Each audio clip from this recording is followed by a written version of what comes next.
Fancy saris, కంచిపట్టు సారీస్ కి ప్రత్యేకంగా పెట్టింది పేరు మన పూర్ణిమ ప్రింట్స్, కేపీహెచ్పీ అండ్ మాదాపూర్. నమస్కారం.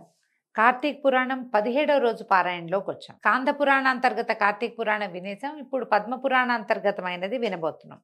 మళ్ళా సూత మహాముని ఇలా చెప్తున్నారట. అయితే ఈరోజు కార్తీక సోమవారం, 3వ సోమవారం వచ్చింది.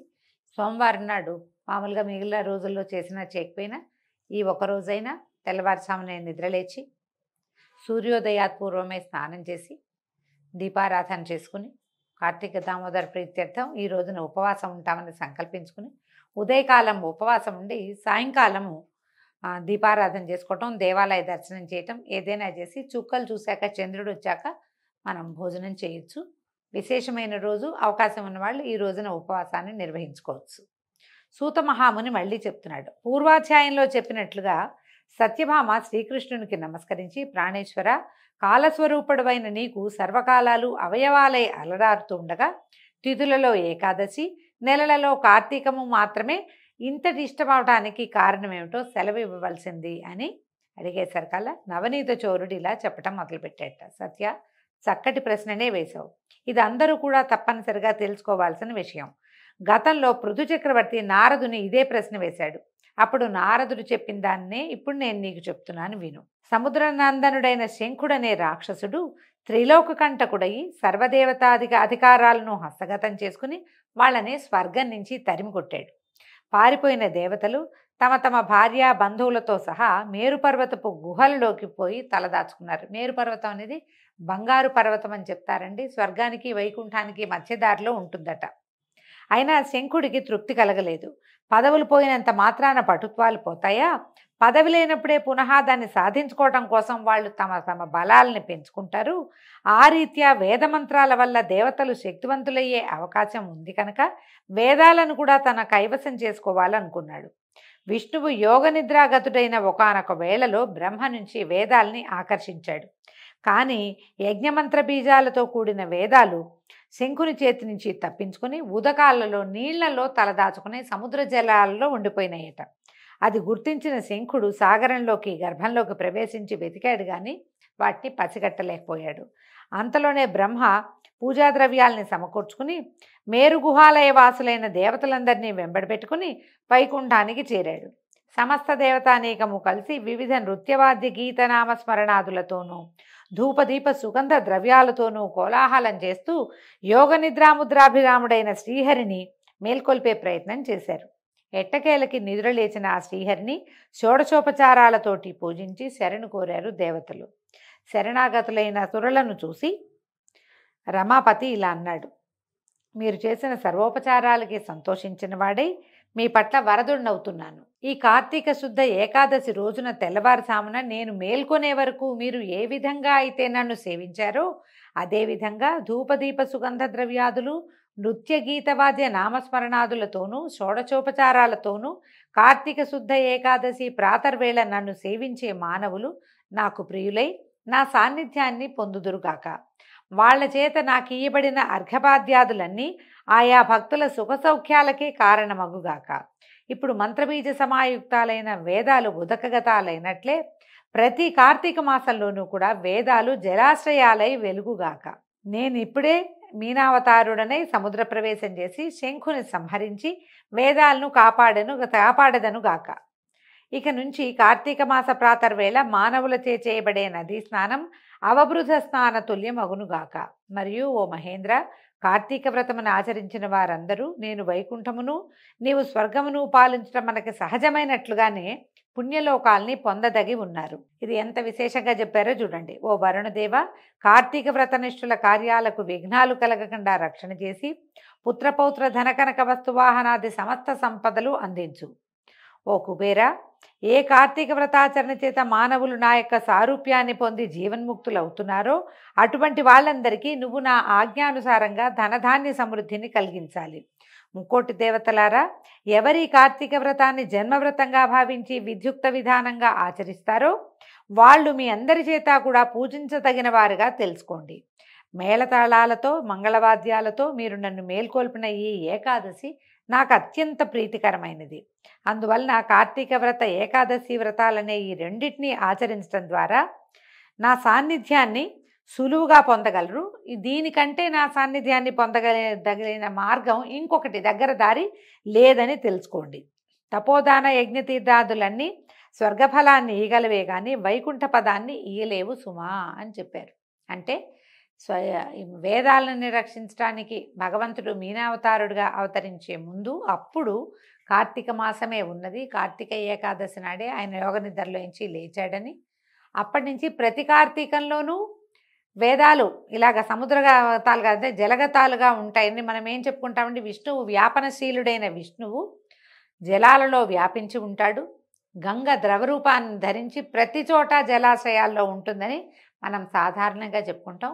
పురాణాల్లో ఏం చెప్తున్నారంటే వేదాలు కూడా నదీ జలాల రూపాన్ని పొంది జలాలలో ఉంటాయి కాబట్టి అవబృధ స్నానం అంటే యజ్ఞాంతంలో చేసేటువంటి స్నానం యజ్ఞ ఫలితం మొత్తాన్ని ఇచ్చినట్టుగా ఈ వేదాల స్పర్శతోటి ఉన్నటువంటి జలాలు మనకి ముక్తిని, మోక్షాన్ని ఇస్తాయని చెప్తున్నారు.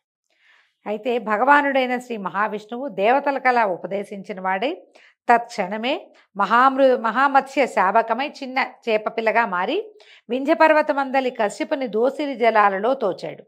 కశ్యపుడు ఆ చేపపిల్లను తన కమండలంలో ఉంచాడు. మరుక్షణమే ఆ మీనపు కూన పెరిగిపోవటం గమనించి ఆ కమండలం చాలలేదన్నమాట, పెద్ద పాత్రలో ఉంచాడు. పాత్రని మించి మీనపు శాపకం ఈ చేపపిల్ల పెరిగిపోయేసరికల్లా రెప్పపాటులో పెరిగిందట. అప్పుడు ఏం చేశాడు, దాన్ని ఒక నూతిలోకి మార్చాడు.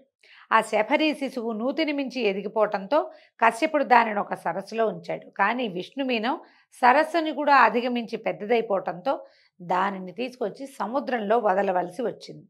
ఆ మహాసముద్రంలో మత్స్యమూర్తి విపరీతంగా పెరిగి శంఖుని వధించి వాడిని తన చేతి శంఖంగా ధరించి బదరీవనానికి చేరి అక్కడ ఎప్పటి వలె విష్ణు రూపాన్ని వహించి ఋషులను చూసి, ఓ మునులారా, వేదాలు ఉదకాలలో ప్రవేశించి రహస్యంగా దాక్కుని ఉన్నాయి. మీరు వెళ్ళి జలాంతర్గాములైన ఆ వేదాలను వెదికి తీసుకురండి. నేను దేవగణ సమాయుక్తుడనై ప్రయాగలో ఉంటానని ఆజ్ఞనిచ్చాడు.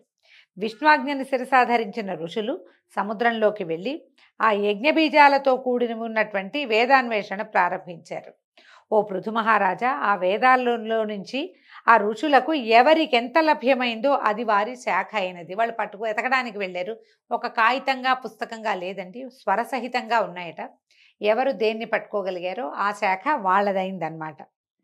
తదాదిగా ఆయా శాఖలకు వారు ఋషులుగా ప్రభాసించారు. అనంతరము వేదయుతులై ప్రయాగ ఎందున్న విష్ణువుని చేరి వేదాలని తెచ్చామని చెప్పారు.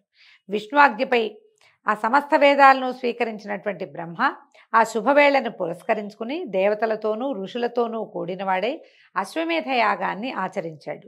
యజ్ఞానంతరము సమస్త దేవ గంధర్వ యక్షపన్నగ గుహ్యకాదులందరూ కూడి శ్రీహరినిలా ప్రార్థించారు. ఓ దేవాధిదేవ జగన్నాయక, మా విన్నపాలను విను. అత్యంత సంతోషదాయకమైన ఈ సమయంలో మాకు వరప్రదాతవై మమ్మల్ని కాపాడు. హే లక్ష్మీనాథ, నీ అనుగ్రహం వల్లనే బ్రహ్మ తాను నష్టపోయిన వేదాలను ఈ స్థలంలో పొందగలిగాడు. కాబట్టి నీ సమక్షంలో మేమందరము కూడా యజ్ఞంలోని ఆవిర్భాగాలను కూడా పొందాము. కాబట్టి నీ దయ వలన ఈ చోటు భూలోకంలో సర్వశ్రేష్టమైనది, నిత్యము పుణ్యవర్ధకమైనది, ఇహపర సాధకమైనదిగా అగుగాక.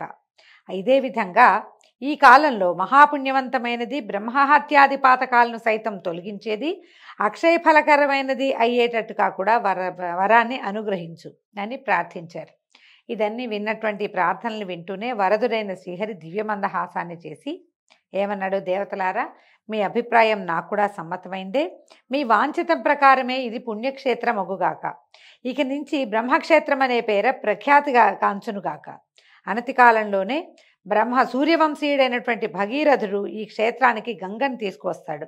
ఆ గంగ సూర్యసుత అయిన కాళింది ఈ పుణ్యస్థలిలోనే సంగమిస్తాయి. ఇది ప్రయాగ గురించి చెప్తున్నారండి. బ్రహ్మాది దేవతలైన మీరందరూ నాతో కూడుకున్నవారే ఈ తావునే సుస్థితులగుదురుగాక. ఇది తీర్థరాజముగా ఖ్యాతి వహించునుగాక. ఈ నెలవునందు ఆచరించే జప తపో వ్రత యజ్ఞ హోమార్చనాదులు అనంత పుణ్యఫలదాలై నా సాన్నిధ్యమును అందించుగాక.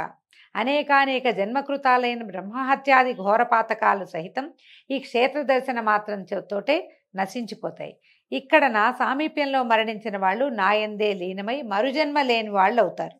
ఎవరైతే ఈ తీర్థంలో స్థిరచిత్తులై పితృకర్మలను ఆచరిస్తారో వాళ్ళ పితరులు నా సారూప్యాన్ని పొందుతారు. ఈ కాలం సర్వదా పుణ్యఫలాన్ని ఇస్తుంది. సూర్యుడు మందు ఉండగా ప్రాతస్నానం చేసిన వాళ్ళని చూసినంత మాత్రం చేతనే సామాన్య దోషాలన్నీ సమసిపోతాయి. వాళ్ళకి నేను క్రమంగా సాలోక్య సామీప్య సారూప్య సాయుధ్యాలని ప్రసాదిస్తాను. ఓ ఋషులారా, శ్రద్ధాళువులై వినండి. నేను సర్వకాల సర్వావస్థల్లోనూ కూడా ఈ బదరీవన మధ్యమంలోనే విడిది చేసి ఉంటాను. ఇతరేతర క్షేత్రాలలో సంవత్సరాలుగా తపస్సు చేయటం వల్ల ఏ ఫలం కలుగుతుందో ఆ ఫలాన్ని ఈ క్షేత్రంలో ఒక్కరోజు తపస్సుతోటే పొందొచ్చు. ఈ తీర్థదర్శన మాత్రం చేతనే సర్వులు తమ పాపాలను పోగొట్టుకున్న వారే జీవన్ముక్తులవుతారు.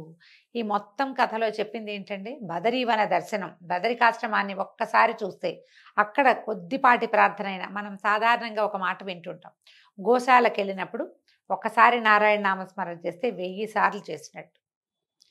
ఏ జపమైనా, ఏ దైవాన్ని తలుచుకున్నా, ఏ దేవనామస్మరణ అయినా సరే, దైవనామస్మరణ శ్లోకమో స్తోత్రమో మనకి ఏ చేతొస్తే తెలుగు పద్యమైనా సరే అక్కడ ఒకసారి చేస్తే 1000 సార్లు చేసినట్టు. అదే బదరికావనంలో బదరికాశ్రమంలో చేస్తే కనుక బదరీనాథ్ అని చెప్పుకుంటాం కదా, అక్కడ కనుక చేస్తే అది 1,000,000 సంవత్సరాలు తపస్సు చేసిన ఫలితాన్ని ఇస్తుందట. బదరికాశ్రమంలో ఒక్కసారి తపస్సు చేస్తే. తర్వాత ప్రయాగ అని చెప్తున్నారు కదా, ప్రయాగలో సర్వదేవతలు అక్కడే కొలువై ఉంటారని, ప్రయాగలో పితృకార్యాలు చేస్తే, ఇంకా గయాశ్రార్థం అని చెప్పుకుంటాం మనం, అక్కడ ఒక్కసారి కనుక పితృకార్యం చేస్తే ఆ పితరులు విష్ణులోకాన్ని పొందుతారని చెప్తారు. అందుకని మానవుడైన వాడు, భారతీయుడైన ప్రతివాడు కూడా జీవితంలో ఒక్కసారైనా సరే బద్రీనాథుని దర్శించాలని, ప్రయాగలో, గయలో, కాశీలో ఎక్కడైనా సరే తమ తల్లిదండ్రులకి, పితరులకి తర్పణాలు విడవాలని చెప్తారు. విధిగా చేయవలసిందే పురాణాల్లో చెప్పబడుతుంది. అవకాశం ఉన్నవాళ్ళు ఆ సమయాలను బట్టి కుదుర్చుకుని చేసుకోవాలి. శ్రీ మహావిష్ణువు ఈ విధంగా దేవతలకు వరప్రదానం చేసి బ్రహ్మతో కలిసి అంతర్హితుడయ్యాడు. ఇంద్రాదులందరూ కూడా తమ తమ అంశలను ఆ క్షేత్రంలో, ప్రయాగ క్షేత్రంలో విడిచి తాము కూడా అదృశ్యులయ్యారు.